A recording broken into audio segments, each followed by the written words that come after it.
Assalamu alaikum 10th class. We are going to start our next topic of unit number 20. The topic is radioactivity. First you will mark the definition. Radioactivity is the process in which unstable atoms release energy to become stable. This energy is given off as radiation, which can be in the form of particle or wave. Radio activity एक ऐसा process है जिसमें unstable atom अपने अंदर से energy को release करता रहता है और उस वक्त तक एनर्जी रिलीज करता है जब तक वो स्टेबल हो जाए। अब जैसा कि हम जानते हैं कि ये नेचुरली रेडिएशंस को इमिट कर रहे हैं, तो क्या होगा, रेडिएशंस को इमिट करते करते एक ऐसा स्टेज आएगा कि वो एलिमेंट अपने आप को स्टेबल कर लेगा। रेडियो एक्टिविटी के बारे में सबसे पहले जिसने स्टडी की थी वो था हेनरी बेक्यूरेल, जिसने स्टडी की थी 1896 में, ठीक है। उसके बाद मैरी क्यूरी ने और रदरफोर्ड ने इसके मज़ीद एक्सपेरिमेंट स्टार्ट किए। मैरी क्यूरी के से रिलेटेड आपको ये सारी इन्फॉर्मेशन दी गई है, आप यहाँ पे देखेंगे। मैरी क्यूरी एक ऐसी फ्रेंच फिजिस्ट और केमिस्ट थी जिनको 2 नोबेल प्राइज़ दिए गए थे और इन्होंने जो न्यू एलिमेंट डिस्कवर किए थे वो एलिमेंट कौन से थे? Polonium and radium. Radio activity क्योंकि नेचुरल प्रोसेस है इसलिए इसको कंट्रोल नहीं किया जा सकता। It is spontaneous and random. ये स्पॉन्टेनियस रैंडम प्रोसेस है which can not be controlled. Next बेटे हमारा जो टॉपिक है emission of alpha beta and gamma radiations. Radiations 3 तरह की होती हैं, alpha beta and gamma. Alpha particles क्या होते हैं? ये अल्फा पार्टिकल जो हैं ये हीलियम का न्यूक्लियाई होता है which carries 2 proton and 2 neutron. इनका जो चार्ज है वो +2 होता है and charge E is equal to 1.6 multiply 10 to raise power -19 coulomb, जो आप MCQ के लिए याद रखेंगे। नेक्स्ट बेटे फर्दर अगर आप इसको मार्क करें, अल्फा पार्टिकल का जो मैस है वो 4 AMU होता है, 4 atomic mass unit. Alpha particle का साइज जो है वो बहुत लार्ज होता है जिसकी वजह से इसकी पेनिट्रेशन पावर बहुत कम है। पेनिट्रेशन पावर क्या होती है कि किसी भी चीज़ में से, किसी भी पेपर में से पास करने की जो सलाहियत है, गुजरने की जो सलाहियत है वो इसकी बहुत कम है due to their large size. और ये जो है वो सिर्फ फ्यू सेंटीमीटर ऑफ पेपर में से पास कर सकता है। However, they have high ionization power, meaning they strongly affect other atoms they come in contact with. Alpha particle की आयोनाइजेशन पावर बहुत ज़्यादा हाई है क्योंकि इनका साइज बिगर है। साइज बिगर होने की वजह से ये अपने अंदर से इजीली इलेक्ट्रॉन को रिमूव कर सकते हैं which is called ionisation power. Next बेटा हमारा टॉपिक है beta particle. Beta particle are another type of radiation that are high energy electron and positron emitted from the nucleus. Beta particle के अंदर हम 2 पार्टिकल्स को डिस्कस करते हैं, electron को और पॉजिट्रॉन को। ये न्यूक्लियस से इमिट होते हैं, दोनों पार्टिकल न्यूक्लियस से निकलते हैं। इलेक्ट्रॉन पर -1 चार्ज होता है और पॉजिट्रॉन पर +1 चार्ज होता है। Beta particles have a very small mass. इनका जो मैस है वो बहुत कम होता है जिसकी वजह से इनकी पेनिट्रेशन पावर जो है वो मॉडरेट होती है। ये फ्यू मिलीमीटर ऑफ एल्युमिनियम में से भी पास कर जाते हैं। इनकी आयोनाइजेशन पावर भी मॉडरेट है क्योंकि इनका साइज जो है वो बहुत छोटा है as compare to alpha particles. So their ionization power is moderate and as well as their penetration power is moderate. Next we will discuss gamma radiations. Gamma radiations consist of high energy electromagnetic waves.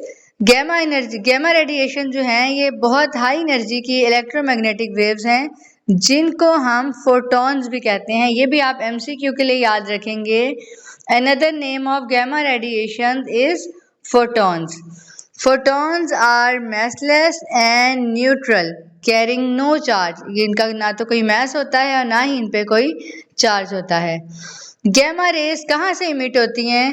ये भी nucleus से ही emit होती हैं due to deexcitation of nucleus. जैसे ही nucleus D excite होता है तो जो रेज इमिट होती हैं वो गैमा रेज होती हैं। गैमा रेज की पेनिट्रेशन पावर बहुत ज़्यादा हाई है as compare to alpha and beta particles. Penetration power बहुत ज़्यादा हाई है तो ये लेड और कंक्रीट की वॉल में से भी गुजर जाती हैं। उसके बाद हम देखते हैं इनकी आयोनाइजेशन एनर्जी बहुत ज़्यादा लो है। इसकी क्या रीज़न है कि गैमा रेज का साइज बहुत छोटा है as compare to alpha and beta particle, जिसकी वजह से वो इजीली अपने अंदर से इलेक्ट्रॉन को इमिट नहीं कर सकती। That's why the ionisation energy is very लो।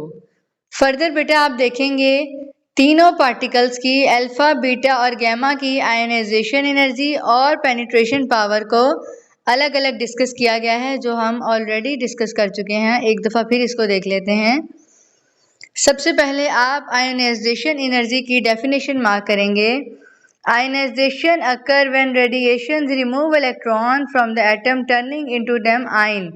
ठीक है, जब किसी एटम में से इलेक्ट्रॉन को रिमूव कर दिया जाएगा तो वो आयन बन जाएगा। उसके लिए जो एनर्जी चाहिए वो उसकी ionisation energy, and this process is called ionisation. Alpha particle का साइज क्योंकि बहुत लार्ज है इसलिए इसकी आयोनाइजेशन एनर्जी सबसे स्ट्रॉन्गेस्ट है।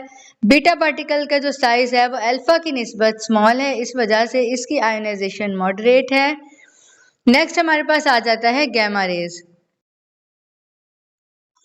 गैमा रेज की आयनाइजेशन पावर बहुत ही वीक है due to their small size and no mass. Next हमारे पास आ जाती है पेनिट्रेशन पावर। पहले आप इसकी डेफिनेशन मार्क करेंगे। Penetration power refers to how far radiation can travel through material before being absorb. Radiations किसी भी मटेरियल में से कितनी हद तक पास कर सकता है वो उसकी पेनिट्रेशन पावर है। अब हम अल्फा बीटा और गैमा की पेनिट्रेशन पावर को डिस्कस करेंगे। अल्फा का साइज बड़ा होने की वजह से इसकी पेनिट्रेशन पावर सबसे लोएस्ट है। बीटा का साइज क्योंकि अल्फा की निस्बत कम है तो इसकी पेनिट्रेशन पावर मॉडरेट है, ये फ्यू मिलीमीटर ऑफ एल्यूमिनियम से पास कर सकता है। और गैमा रेज की सबसे ज़्यादा पेनिट्रेशन पावर है, हाईएस्ट पेनिट्रेशन पावर। अगर आपको एमसीक्यू में पूछा जाए विच particle has highest penetration power तो उसका आंसर है गैमा रेज।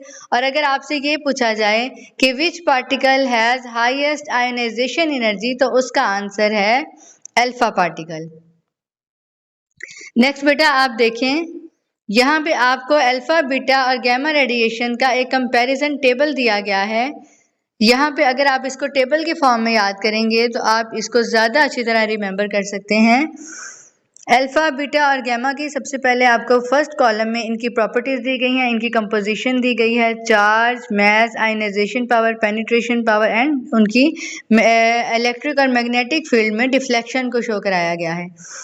सबसे पहले अल्फा पार्टिकल की कंपोजिशन देखें तो हमें पता है कि अल्फा हीलियम का न्यूक्लियाई होता है, ठीक है, और बीटा पार्टिकल में इलेक्ट्रॉन और पॉजिट्रॉन होता है। Electron carry -1 charge and positron carry +1 charge.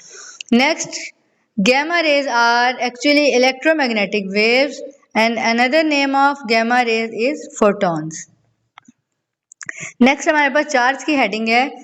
Alpha particle पे चार्ज +2 है, इलेक्ट्रॉन पे -1 है, पॉजिट्रॉन पे +1 है and gamma rays carry no charge.